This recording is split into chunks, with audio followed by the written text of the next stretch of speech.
مرحبا بكم معنا مرة أخرى في حلقة جديدة وجولة جديدة من برنامجكم زينة اللي دائما كيجيب لكم الجديد المتعلق بالجمال والموضة. هذا الأسبوع غادي نتعرفوا على جديد النظارات الشمسية، غنعرفوا شنو هما لي ديرنيير طوندونس ديال هذا الموسم. غنتكلموا كذلك على الألوان اللي دارجة في المكياج من خلال عروض الأزياء والمستحضرات المتواجدة في المحلات التجارية. فقرة غلوكينغ غادي تكون معنا مشاركة اللي كيف ما العادة غتستافد من النصائح اللي غادي نعطيوها في تغيير لو لوك ديالها. وقبل ما نختموا الحلقه ديالنا غنتعرفوا على الجديد اللي كيهم الجمال والموضه. نبداو بلا طوندونس ديال هذا الموسم. النظاظر ديال الشمس هما الاكسسوار الاكثر اهميه في فصل الصيف. في هذا الفصل المصممين بدعوا بحال دايما باش يخرجوا موديلات اوريجينال وانيقه. بطبيعه الحال كاينين انواع اللي ما كيديموداوش، ولكن ما فيها باس نتعرفوا على الاشكال الجديده ديال هذا العام.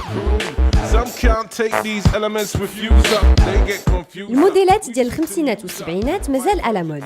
الفينتاج بصفه عامه غادي يكون حاضر في هذا الصيف، بحال مثلا نظارات المدورين ديال جون لينون. وإلا بغيتو تكونوا توندونس كاينين ايضا لي مونتور على شكل فراشه اللي كيجيو مع الجميع.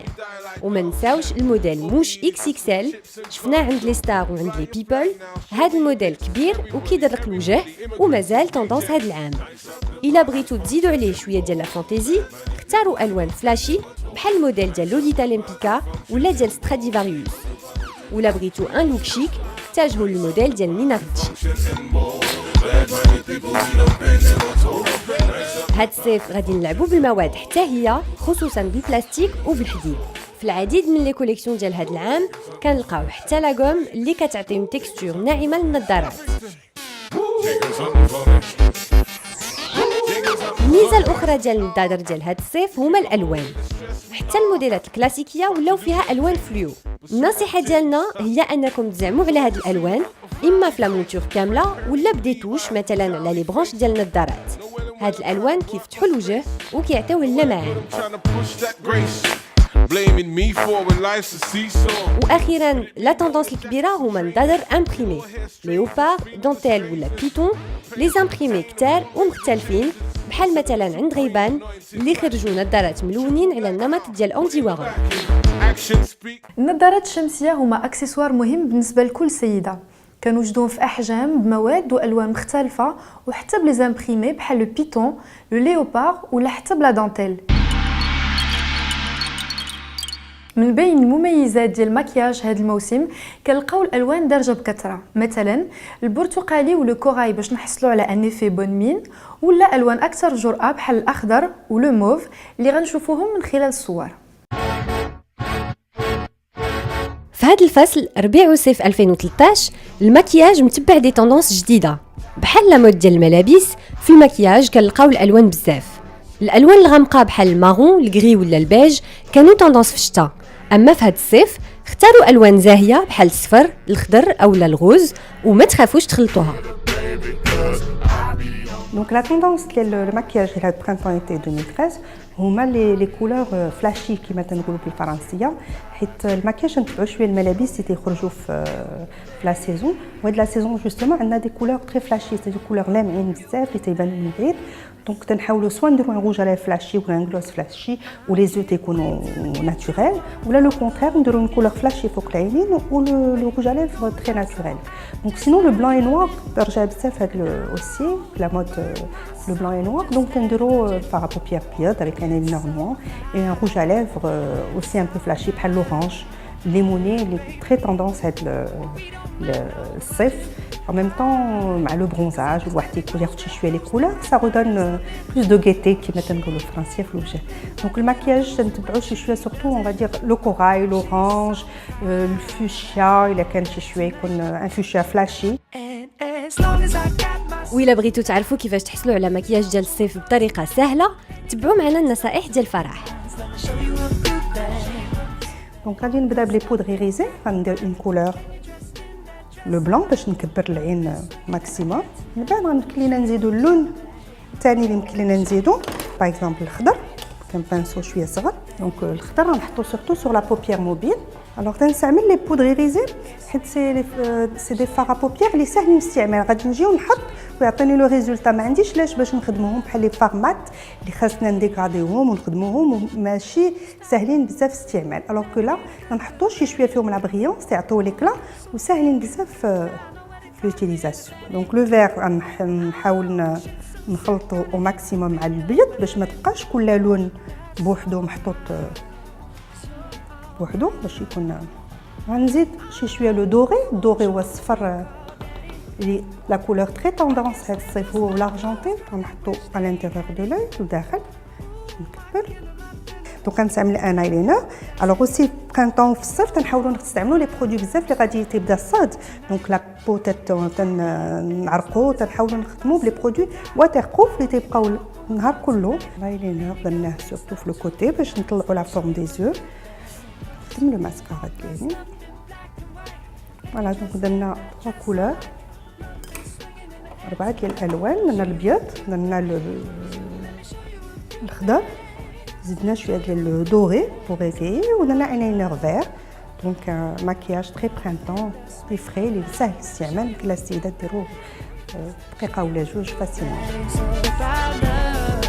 في هذا الفصل المكياج كيفكرنا ايضا بالالوان اللي كانت معروفه في السبعينات عند العديد من الماركات، خصوصا بالنسبه للعينين.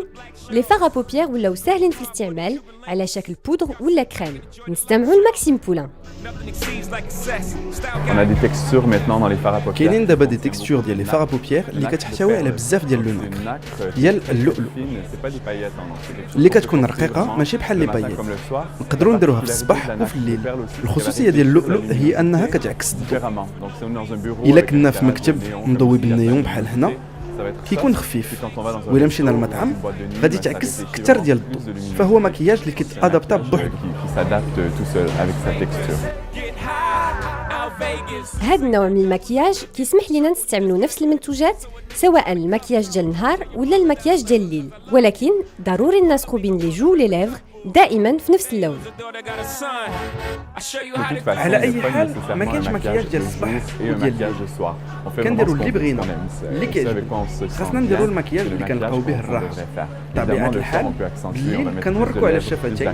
كنديروا في لي برودوي ديال الشفتين الوان بلوق اكثر على عكس ديال النهار فين كنخدموا على الوان باهته.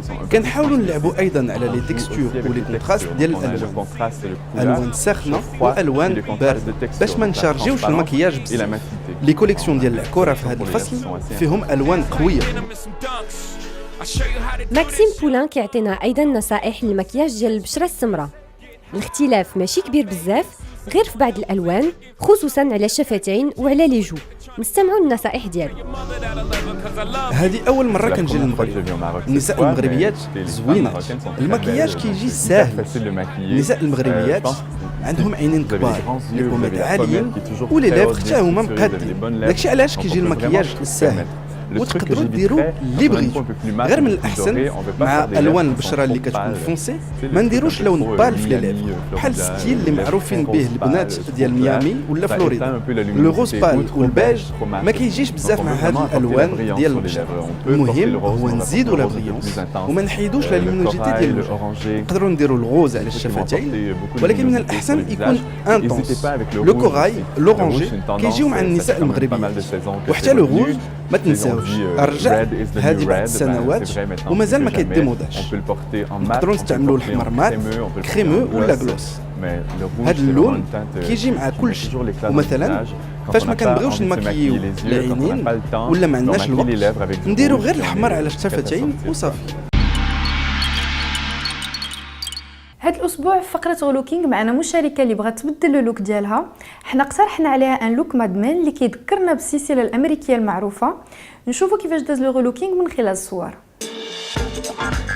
هاد الاسبوع ياسمين هي اللي غادي تشارك معنا في فقره لو غلوكينغ. هاد الشابه من الدار البيضاء طلبت منا نعاونوها لانها كتعاني من قله الثقه في نفسها. هي كتقول باللي ما كتعرفش تلبس بحكم لي غوندور اللي عندها، وهذا الشيء رغم انها طويله. بفضل فريق الاخصائيين ديالنا غادي نعاونوا ياسمين تحل هذا المشكل وتلقى واحد لو ستيل اللي كيليق ليها والجسد ديالها. ياسمين صباح الخير ومرحبا بك معنا في لو غلوكينغ. ما كرهتكش هضرنا شويه على راسك شنو لو لوك اللي كترتاحي فيه اكثر لا غاردروب ديالك مناش متكونه وشنو كتسناي من هذا الغلوكينغ Je m'appelle Yasmine Azouzi, j'ai 22 ans, je suis étudiante à la faculté d'économie et gestion de l'INSPA et j'espère à travers l'émission pouvoir changer le style vestimentaire que j'adopte normalement parce que je m'habille avec des baskets, des jeans, dima baskets, t-shirts. Donc j'espère avec l'émission pouvoir porter des robes, شي حاجة classe, en même temps décontractée, en même temps plus féminine. Oui, voilà. وحتى بالنسبه للخدمات ديالك من بعد خصك من دابا تبداي توجدي راسك حيت الا كتخدمي في ليكونومي خصك تكوني بلوتو دي بيتيت غوب دي تايور داكشي علاش حنا نقترحوا عليك لو ستيل مادمان ولكن قبل بغيت ديما كتكوني لابسه بحال هكذا La plupart du temps. دونك اللي يمكن لي نقول لك هو بالنسبه لو او اللي اختاريتي مثلا في هذه اللبسه هذه il est très serré بالنسبه الى بغيتي تلبسي هكا اون فيست بلازير من الفوق يفو ميو تلبسي بحال ستيل تيشيرت يكون شويه واسع منه سا كاموفل ان بتي بو ومنه غادي يجي مزيان مع لا توني ديالك بون سي با غراف هذا هو الهدف ديالنا من لو رولوكينغ نشوفوا اللبسه الاولى اللي اختارينا لك وكي غادي يجيك D'accord.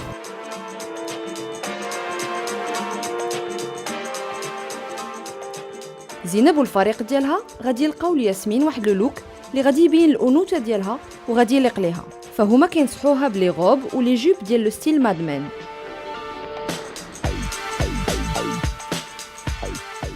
لو ستيل مادمان هو واحد لو ستيل انسبيري من فتره الستينات في امريكا كيتميز هاد لو ستيل بدي جوب سانتري اللي كيوصلوا حتى للركبه او بدي غوب ا موتيف اللي كانوا كيلبسوهم النساء في ديك الفتره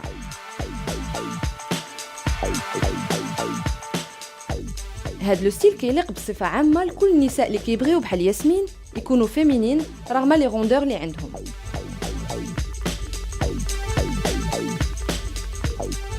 ياسمين هذه هي لا غوب الاولى اللي اختارينا لك ولا بروميير تونو كيفاش كتحسي براسك في هذا لو لوك هذا Je me sens à l'aise, ça change. Et normalement, je n'ai jamais porté de chaussures à talons et je trouve que c'est différent, mais c'est bien. فوالا لي شوسور طالون يمكن لك تلبسيهم كيف يمكن لك تلبسي دي بالغين ماشي ولا بد تلبسي من الاحسن تلبسي دي طالون حيت سافين كما تشوفي هاد لا روب اللي اختارينا لك لا كوب ديالها هكا دغوات جاتك مزيان لا سانتري من لا تاي درنا معاه هذاك لو بوليرو من الفوق على البرد وصا دون حتى دو شارم لا تونو لي كولون اوباك حتى هما تيضاعفوا من الاحسن تلبسي دي كولون اوباك ما يكونوش بغيون وبطبيعه الحال لاكسيسوار اللي كيتماشى مع لا روب لو ساك اللي فيه شويه ديال لو دوري بحال لي طالون ديال لي زيسكاربان دونك هذه هي اللبسه الاولى نشوفوا اللبسه الثانيه كي غادي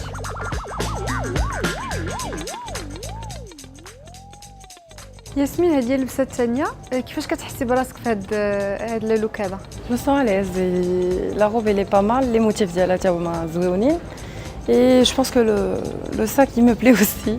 فوالا دونك كيما كتشوفي اختارينا لك اون تونو بلوتو صوبر لا روب نوار بهاد لي موتيف بيج بحال هكذا اختارينا لك معاه دي زيسكاربان كيما تشوفي فيهم لو دوري بحالهم بحال لو ساك وبطبيعه الحال لي كولون اوباك كيف ما قلت لك حيت سافين لي جامب ولا روب كيما تشوفي لا كوب ديالها بحال لا كوب ديال الاخرى يعني هذه هي لا كوب ديال لي روب اللي خصك تبقاي تختاري دائما يكونوا ماشي لارج ان كيف ما تنقولوا غاديين وتيوسعوا شي شويه من التحت دونك هذه هي اللبسه الثانيه ندوزو للبسه الثالثه حتى هي ونشوفوا كي غادي تجيك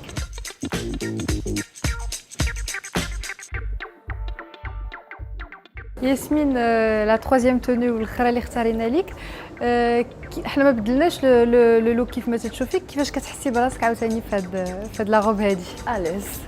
هادي مرتاحه فيها حتى لي طالون خديناهم هاد المره صغر من هادوك الاخرين دونك كيما كتشوفي اون روب بيج افيك دي موتيف كيما تشوفي بحال هكذا بلو نوار ان بوليرو من الفوق على البرد و من طو صافين لا تاي كيف ما قلت لك والاكسيسوار اللي اختارينا لك مع هاد اللبسه هو لو ساك كيف ما تشوفي ياسمين بالنسبه لهاد لي 3 تونو اين وحده ارتحيتي فيها اكثر Normalement, j'hésite entre la première et la dernière tenue. La première et je pense que je vais choisir la première parce que j'aime bien le vert. Le vert حتى هو هذيك لا كولور جاتك مزيانه دونك هذيك اللي غنخليوها لو شوتينغ ودابا غادي ندوزو لا دوزيام بارتي ديال الرولوكينغ ديالنا واللي هي لا كوافير والماكياج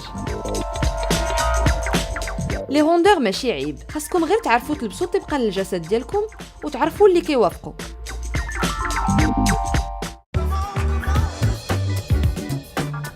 إلا كان كانوا عندكم دي فورم جينيروز، هادشي ما كيعنيش انكم خصكم تخبيو الجسم ديالكم وتلبسوا غير الالوان الغامقه. فعاود ما تخبيو لا سيلوات ديالكم، تعلموا كيفاش تلبسوا على حساب الجسم ديالكم وكيفاش تهناو من لي كومبلكس. قد ما خبيتو قد ما لي فورم كيبانو كتر وكتحصلوا على نتيجه معاكسه. تبعوا معنا هاد النصائح باش تعرفوا كيفاش تبانوا رقاق واش من حوايج يصلحوا لكم. القاعده الاولى، نساو الحوايج اللي فيهم لي فروفرو اللي كيزيدوا يعطيو الفوليوم للجسم. فضلوا الاشكال البسيطه والتوابل اللي كتجي طايحه اللي كتجي مع لا مورفولوجي ديالكم، وخصوصا ما ديروش الحوايج سوبربوزي اللي غادي يتقلوكم كتر. بالنسبه للكوب، اختاروا مثلا سراول تاي اوت دروا اللي غادي يبينوكم رقاق كتر، وفي لي توب اختاروا دي او بوفون ولا منفوخين، من الاحسن يكونوا بديزيبولات حيت كيزيدوا يستركتوريو الجسم. المهم هو انكم تحسوا بالراحه في كاع داكشي اللي اختاريتو تلبسوا. بالنسبه للالوان، حداو مع لي زامبريمي ولي غيور حيت كيجذبوا العين وكيبينوا كاع لي ديتاي ديال الجسم. النصيحه الثانيه متعلقه بالستيل ديالكم، ما تخافوش تكونوا اوريجينال، اختاروا دي بياس واكسسوارات اللي كيزيدوا الاناقه للوك ديالكم، بحال مثلا دي كوليي كبار ولا دي براسلي. وإلا كانوا كيعجبوكم الالوان فلاشي ما تحرموش ريوسكم، المهم هو انكم تكونوا مرتاحين ومتاكدين من ستيل ديالكم.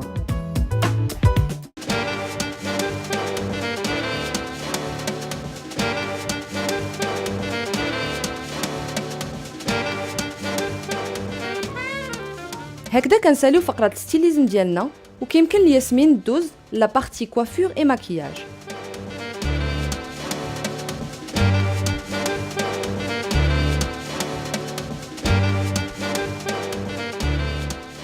صلاح كما تنشوفوا الشعر ديال ياسمين لا كولور ما مقاداش فيه وحتى لا كوب ما مقاداش. شنو النصائح اللي كتعطيها بالنسبه للون اللي غادي يجيها مع لو تان ديالها ولا كوب اللي غادي يجيها مع لا فورم الوجه ديالها؟ دابا هي عندها لا كولور ناتوريل في لا راسين، لي لونغور كنشوفوا هنا عندها ان كولوراسيون ديجا شعرها تانتي. بالنسبه لا كولور غنديروا كولور مارون كلير qui va éclaircir un peu le teint ديالها. Le teint d'Yala. On va ajouter un peu des reflets devant. Et après, pour la coupe, on dirait un coupe qui a un peu un style raide. باش نقصوا لها من الفوليوم اللي عندها في الشعر. نقصوا لها شويه ان بو من الفوليوم كما كتشوفونا ما عندها لا كوب ما مقاداش. داكور صلاح، دونك نخليك تبدا. شنو الحاجه الاولى اللي غتبدا بها؟ نبداو لها دابا لا كولوراسيون، ابخي نديرو لي ميشي لا كوب.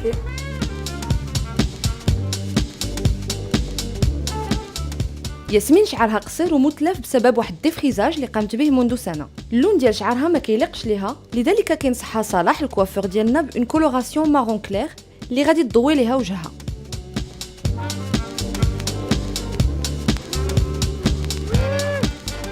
صلاح غيبدا اذا بلا كولوراسيون، كيوضع ليها لو برودوي على الشعر ماش بار ماش وكيخليه 20 دقيقه ديال لا بوز.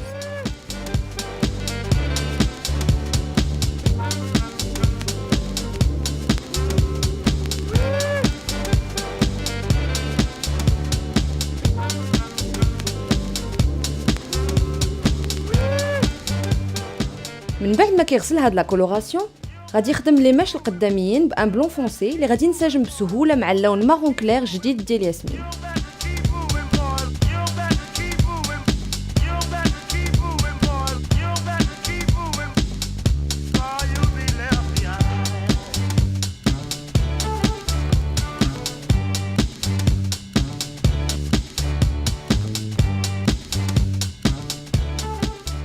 بالنسبه للاكوب، ياسمين عندها بزاف ديال لو فوليوم، صلاح غادي ينقص ليها اذا من لو فوليوم ويعطيها في نفس الوقت اون كوب اللي كتجي مع وجهها. ريتا، كيفاش جاتك لابو ديال ياسمين وشنو النصائح اللي يمكن لك تعطيها في بالنسبه للمكياج؟ شنو الحوايج اللي خصها تدرقهم ولا الحوايج ا ميتر اون فالور؟ ياسمين عندها لابو ميكس، عندها لا زون تي غراس وهاد الجنب عندها ناشفين شويه. مي لهذا المكياج عندها وجهها داير وعريض شويه، نحاولوا نضعفوه ولي ليفر عندها صغيورين نحاولوا فين نكبروها. كنتي غادي توريها الطريقه باش يمكن لها تضعف الوجه ديالها بالفراجو وكيفاش يمكن لها تكبر شويه لي ليفر بالروج على ليفريك. وي بيان سور. اوكي ريتا دونك خليك تبداي المكياج. كما العاده عمليه لو ماكياج كتبدا بمرحله لو فون دو تان. هاد المرحله هي اللي كتونيفي لا بو وكتغطي لي زامبيرفيكسيون ديال ياسمين. غيتا كتمشط الحجبان ديال ياسمين وكتوضع قلم كحول على العينين. من بعد غادي توضع الفار بوبيير روز موف على لا بوبيير موبيل. يمكن الان لغيتا وضع لو فاراجو اللي غادي تلعب بلي زومبر باش ترقق من وجه ياسمين.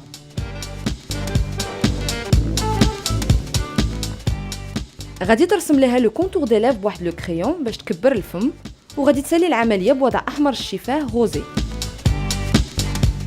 كلنا كنستعملوا لو فاراجو ولكن واش كلنا كنعرفوا نطبقوه؟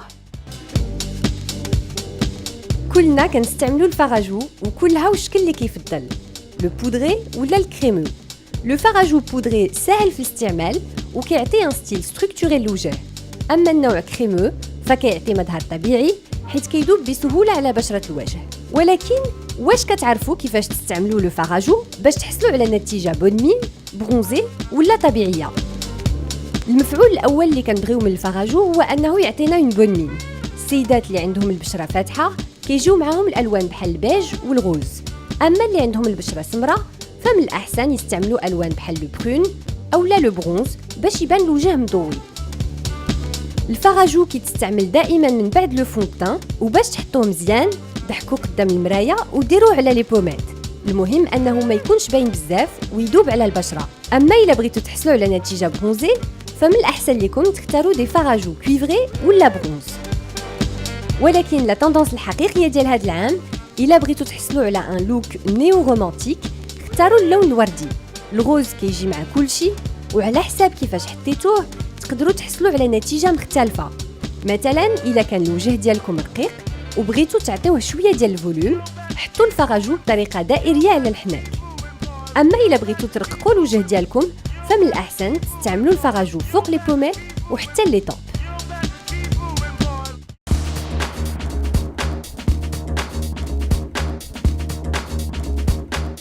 من ناحيه ستيليزم الفريق ديالنا اختار الياسمين واحد لاغوب من ستيل مادمان اللي كتوصل للركبه. الشكل السانتري ديالها كيرقق الجسد وكيعطيها انوثه ورقه.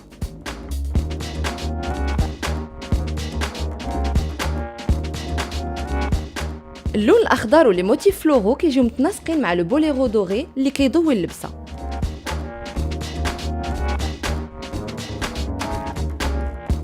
باش نزيدو شويه د الانوثه لهاد اللبسه الفريق ديالنا اختار الياسمين صباط اطالون وصاك بحال اللي كانوا كيلبسوا مواتنا.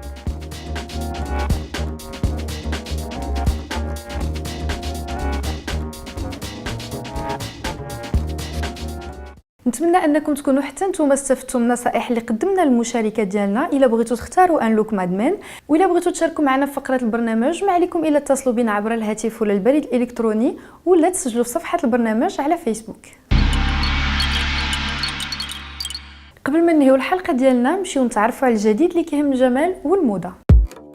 بيبلوم بيبل هي لا فيديو ديال لو ميكين اوف ديال المجموعه جديده ديال ربيع وصيف 2013 ديال فندي. هاد المجموعه مستوحاه من ليسبري رومان وفي لا فيديو كنشوفوا الملابس ديال فندي في ديكور فيه البحر الابيض المتوسط والمحاربين الرومانيين. هاد الفيلم تكلف بالاخراج ديالو كارل لاغارفيلد المدير الفني ديال فندي بريتابورتي وكنلقاو فيه لي توب موديل كاتي نيشر ساكيا ديبرو جوزيف دولتشي ويلي كارتيه. هاد الفيلم بدون شك كيشهينا في الصيف وفي لي فاكونس في الشمس. إيف سان لوران خرج أول سوان أنتياج ديالو بالكومبلكس غليكان أكتيف. ابتداء من الاستعمالات الأولى غادي تبان لكم النتيجة، البشرة كتولي أكثر نعومة وأكثر نضارة. لو كومبلكس غليكان أكتيف فيه 3 ديال لي غليكان، 3 بهم كيساعدوا على تنشيط البشرة والجلد، وخلال شهر واحد من الاستعمال البشرة كتولي أكثر شباب. العلامة التجارية ايسي جديدة في المغرب ومني جات وحنا فرحانين بها. رجعت في هذا الفصل بمجموعة جديدة وألوان متلائمة مع لي توندونس ديال الصيف. ايسي ماركة شابة مختصة في المانيكير وعندها لحد الآن 90 لون، الأغلبية ديالهم ما متواجدينش عند الماركات الأخرى. الالوان ديالها كلهم اوريجينال ولي فيرني عندهم جوده عاليه. الاختيار ديال الماسكارا ماشي سهل، الاشكال كثيره ومتعدده. اوريفلام خرجت الان ماسكارا كيعطي الفوليوم للرموش وكيعمرهم. ما تخافوش، هاد الماسكارا ما كيديرش لي باكي وكيبان طبيعي على العينين. بفضل الصيغه ديالو وبفضل الفرشات ملائمه غادي يفرحكم وينسيكم في لي ماسكارا القدام اللي كنتو كتستعملوا. حلقتنا وصلت النهايه ديالها، نتمنى انكم تكونوا استمتعتوا بفقرات البرنامج. ما تنساوش الا بغيتوا تشاركوا معنا في فقره غلوكينغ ما عليكم الا اتصلوا بنا ولا شاركوا في لي جو كونكور على صفحه البرنامج في فيسبوك باش تربحوا معنا العديد من الهدايا عباره عن مستحضرات تجميل. تلاقيكم الاسبوع المقبل في حلقه جديده من برنامجكم زينة زين، خليتكم على خير.